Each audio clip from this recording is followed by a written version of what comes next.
Hey guys, what's up? So today's video is on my matte palette collection, where I go through my matte palettes and tell you whether I would repurchase them or not. So let's launch in, because this video could be a bit long because I have a lot I want to say, because I am so into matte shades, just because I am hooded. So I do like to use them for transitional work and to make my face look a bit better. First things first though, I need to put my hair into a bun because the plait is just too hot. Now, oh, so much power. Sorry guys, I'm actually overheating and I'm showing you my diddy holder, so I hope you don't mind. But let's launch in. So let's just start with my favorite one. It is the Kat Von D Shade and Light Eye Contour Kit. If you guys have been following me for a while, you know this is my favorite. Just because you have everything you need and more in this palette. You have your warm quad, your cool quad, and your neutral quad. You can use these quads together to get a variety of looks, and you can use this palette with other palettes, or you can use this palette by itself. I don't think this palette gets enough credit that it deserves. I know when it first came out everyone went wild for it, and then it just all died. All the hype died overnight, and I'm like, why? This deserves every bit of hype that it gets. It is such a good palette. And that's why I'm not really going to be purchasing any more matte palettes, because I have all the tones that I need in here, which kind of ruins other matte palettes for me because I have it all in one place. First ever matte palette was the Naked Basics. If you guys know, if you guys have been following me for a while, you know I am doing the Pan That palette for this, and that's why it looks so haggard. But this is how it looks at the moment. I will link my Pan That palette down below if you guys want to follow me there. But this is how my palette looks at the moment. It was a lot happier before. Like, it did do a good job when I first had it. It did, you know, it filled the void that needed to be filled. But then matte palettes became a very serious trend. Like, everyone was bringing out matte palettes. And I feel like this one sort of got shunted because all these brands were bringing out better formulas, more pigmentation. Like, these ones are very powdery and they're very chalky as well. So like in comparison to other ones. So that's why I'm sort of panning it now and just getting out of my collection. Because I want to get my money's worth, because, you know, why the F not? But it is a good little palette and it has got me a long way. But I don't think I would repurchase it, even if I didn't have the Kat Von D one. Then we have the Naked 2 Basics. This is one I would consider repurchasing if I was to be honest. It is a cool toned quad, or it's a cool toned palette, but they're really nice shades. Like, they're very different, and I really like that they're mauve and pretty. But there is a palette, a look that I do using every shadow in this palette, and I will link that down below for you guys. When I was doing my Matte Monday series, which I very quickly stopped doing because I don't know why. Maybe I'll bring that back, because like, matte shades are good for work. But I do really like this palette. It feels like a different formula to the original Naked palette one. I don't know if Urban Decay had reformulated their shadows when this came out, because I have the like one of the first batches of the Naked Basics. But I actually do really like this palette and I would repurchase it, definitely. This palette's discontinued and it makes me really sad. It is the Pure Cosmetics Soul Mattes palette. This was back when they were called Pure Minerals. And I'm so happy that I have this palette because I really do enjoy it. Like, you have some really fun, different shades in here. Like a matte lavender, lilac. Were you? Yeah, lilac. Like, that's, you don't see that in palettes at all.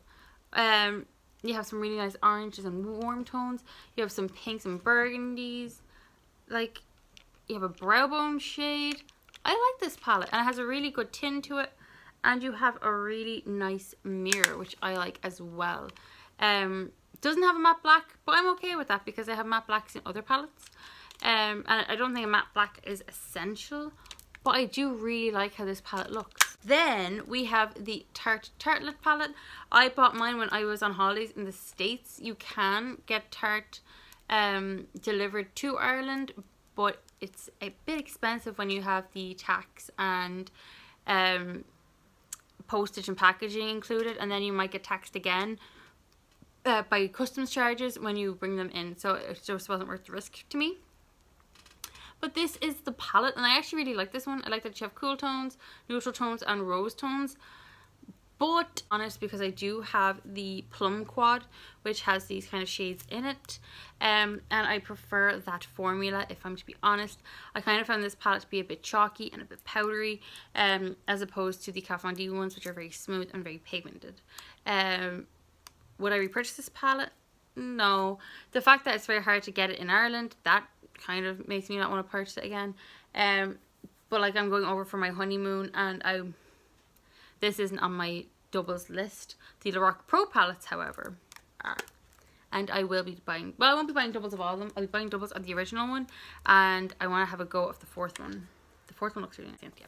So this is the Naked Ultimate Basics, which Urban Decay brought out to go with the Naked 3 and the Naked Smoky, and I really like this palette. I'm not why. I really do like this palette. I love these tones here. I love the oranges and the greys and everything. Like, this goes really well with the Naked Smoky. You can even use these shades as well. Would I repurchase it? I don't know.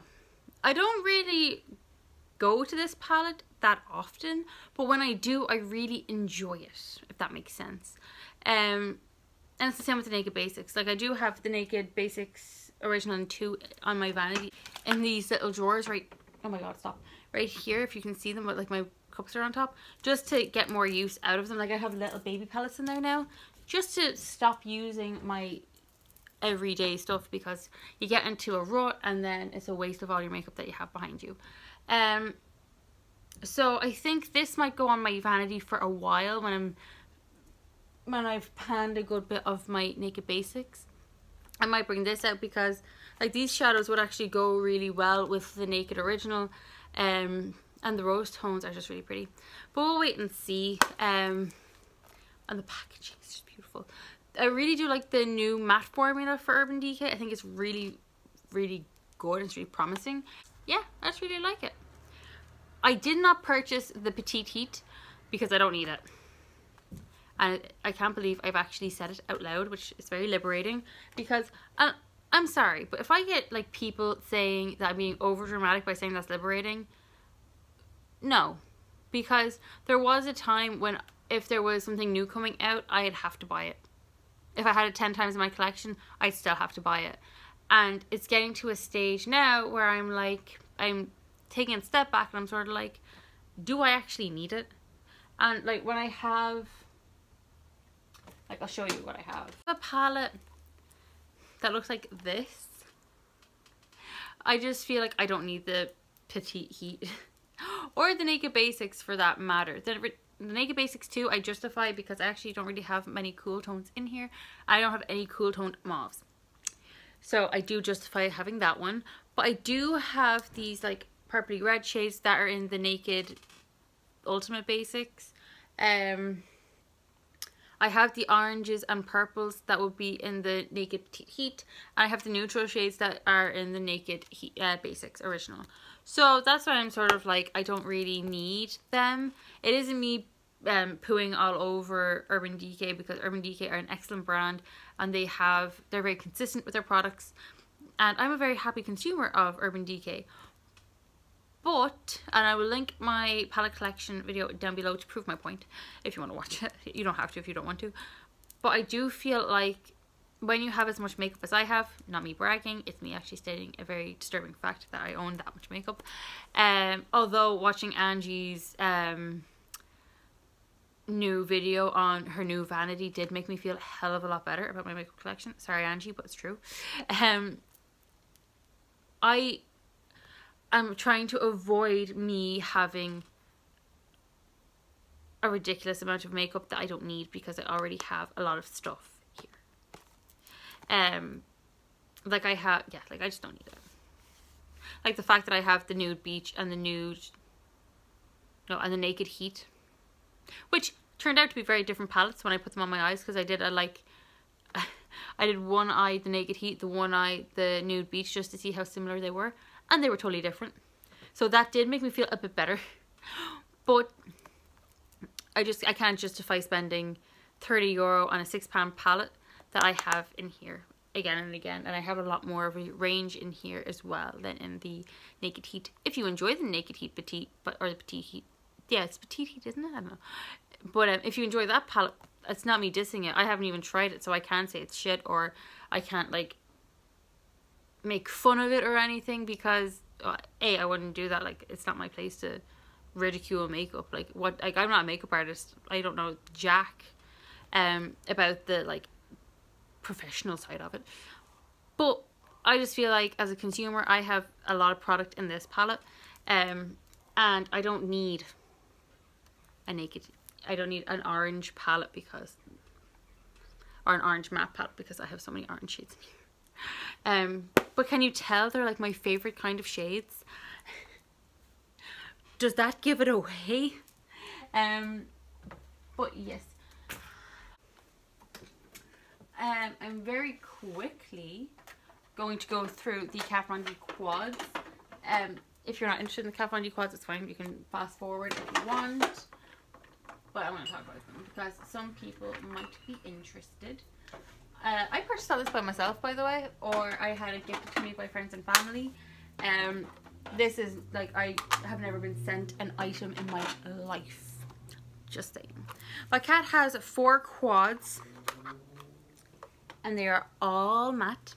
So this one is the plum quad that I was talking to you about earlier when I was talking about the Tarte lip palette. So if you're looking for purples, that'll do the job for ya. I also have the Rust quad, which you're all going to be like, why do you have that, Sarah? I'm going to be like, because it's oranges and Sarah loves oranges. I brought this with me to the, no, not to States, to London for a weekend. And it was thebomb.com. It was everything I needed and more. So, yeah. And they have good packaging on them as well. Like, they're sturdy. They travel well. This one is Sage. This is the green quad. Oh, love it. Love it.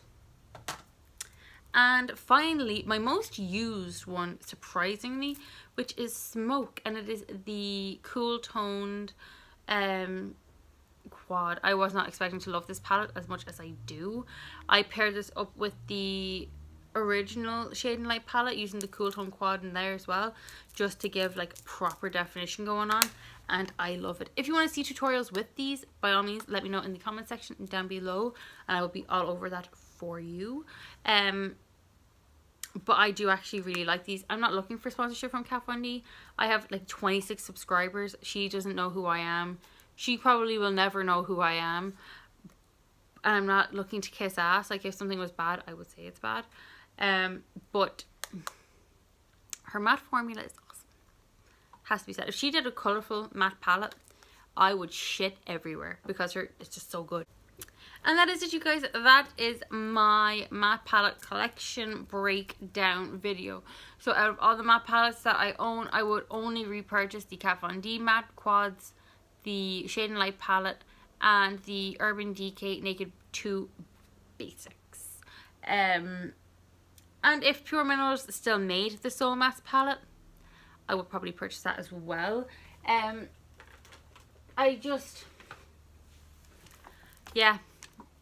just don't know. I think matte palettes can be a little bit overwhelming because there are so many. Like the Balm have, I think, 3 or 4 at this stage with their Meet Matte series. Every brand has a matte palette now. But personally speaking, that one is well worth investing in. Or the Makeup Geek single shadows are excellent, and the Anastasia ones, if you're willing to invest, are excellent quality as well, and they blend like a dream. So that's it for this video, you guys. I hope you enjoyed it. Please let me know in the comment section if you did. Please give me a big thumbs up also if you liked it. And if you have any questions, comments, concerns, just want to say hi, drop a comment in the comment section down below. If you want to check out any other of my playlists, I will link it down below along with my Pan That Palette video as well, or playlist for you as well. And that's it. Oh, and I'll leave my Matte Mondays too if you want to see. And if you want me to restart Matte Mondays, let me know down below as well. And if you have a palette in particular that you want to see, let me know as well. But yeah, bye guys.